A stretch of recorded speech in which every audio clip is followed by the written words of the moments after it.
Battleship Missouri, 53,000-ton flagship of Admiral Halsey's Third Fleet, becomes the scene of an unforgettable ceremony marking the complete and formal surrender of Japan. In the Bay of Tokyo itself, the United States destroyer Buchanan comes alongside, bringing representatives of the Allied powers to witness the final capitulation. General of the Army Douglas MacArthur, Supreme Allied Commander for the occupation of Japan, boards the Missouri. Fleet Admiral Nimitz, Pacific Fleet Commander, and Admiral Halsey welcome MacArthur and his Chief of Staff, General Sutherland, aboard. Admiral Nimitz escorts General MacArthur to the Missouri's veranda deck, where the 20-minute ceremony is to take place. It is Sunday, September 2nd, 1945.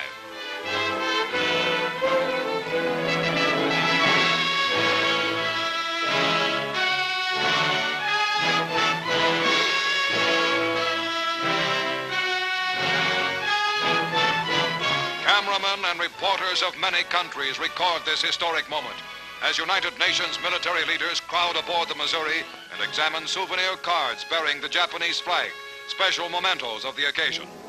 And now, in a Navy launch, the Japanese surrender party arrives.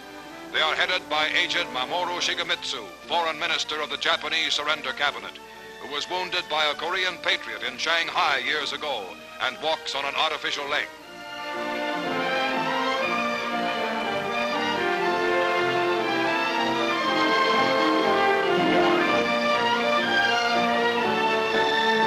The Japanese delegation lines up on the opposite side of the surrender table from the Allies. A war which had entered its 8th terrible year in China, which had raged for 3 years and 9 months for America and Britain, which was the brutal, costly eastern half of the most horrible worldwide war in human history, is now within minutes of ending for good. General MacArthur speaks.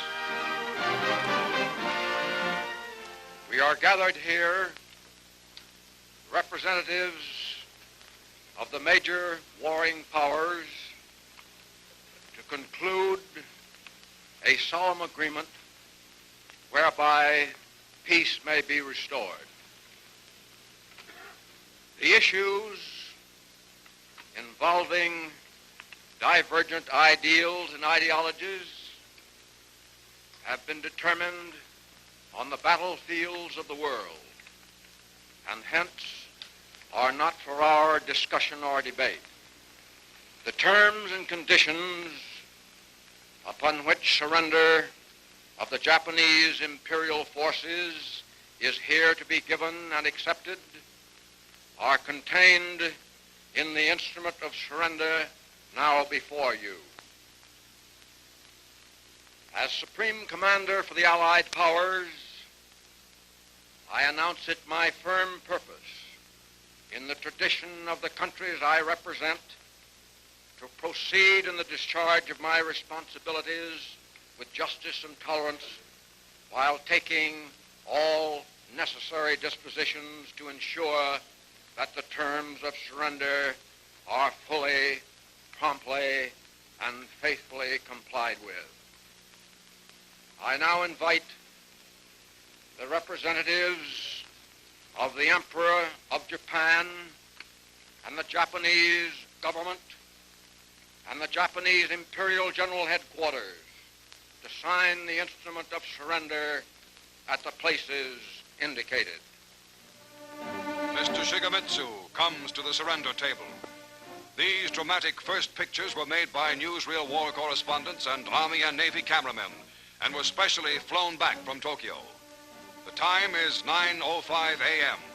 The Japanese have been on board exactly 10 minutes.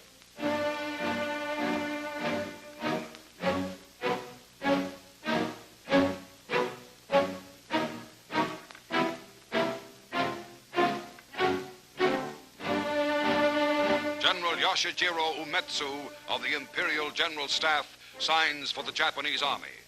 The surrender documents by which Japan agrees to lay down arms completely and to obey all Allied orders issued by General MacArthur were printed by the Army on rare parchment found in a basement in ravaged Manila.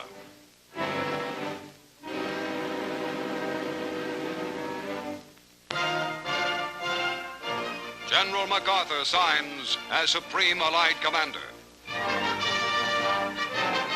The first pen used is presented to General Wainwright of Corregidor.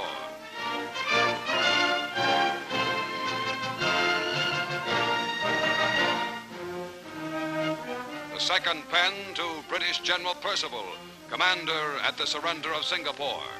MacArthur uses 6 pens in all, affixing what will be the most important signature in Japan to the document that ends permanently that nation's regime of terror and aggression.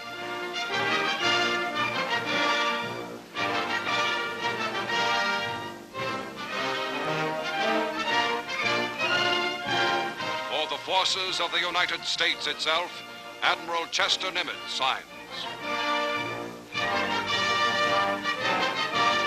Behind Nimitz are the Third Fleet's Admiral Halsey and Admiral Sherman, famed amphibious commander.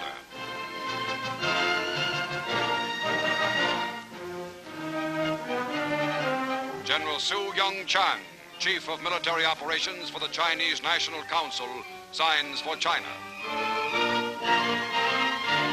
Admiral Sir Bruce Fraser, commander of the British Pacific Fleet for the United Kingdom. Lieutenant General Kumsa Nikolaevich Derevyanko for Soviet Russia.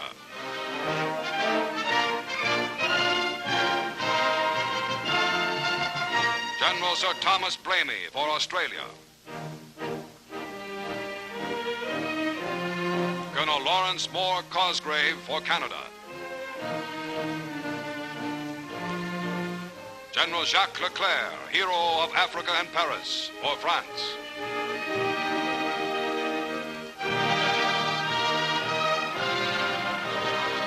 Admiral C.E.L. Helfrich for the Netherlands. Air Vice Marshal L.M. Issett for New Zealand.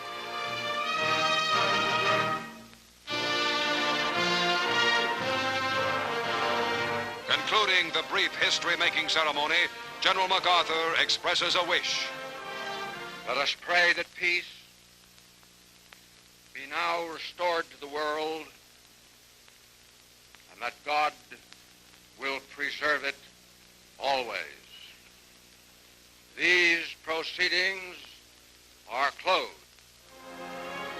Swarms of United States aircraft fly in formation overhead as the ceremony ends. The final United Nations victory has been won. The war is over. Peace is here.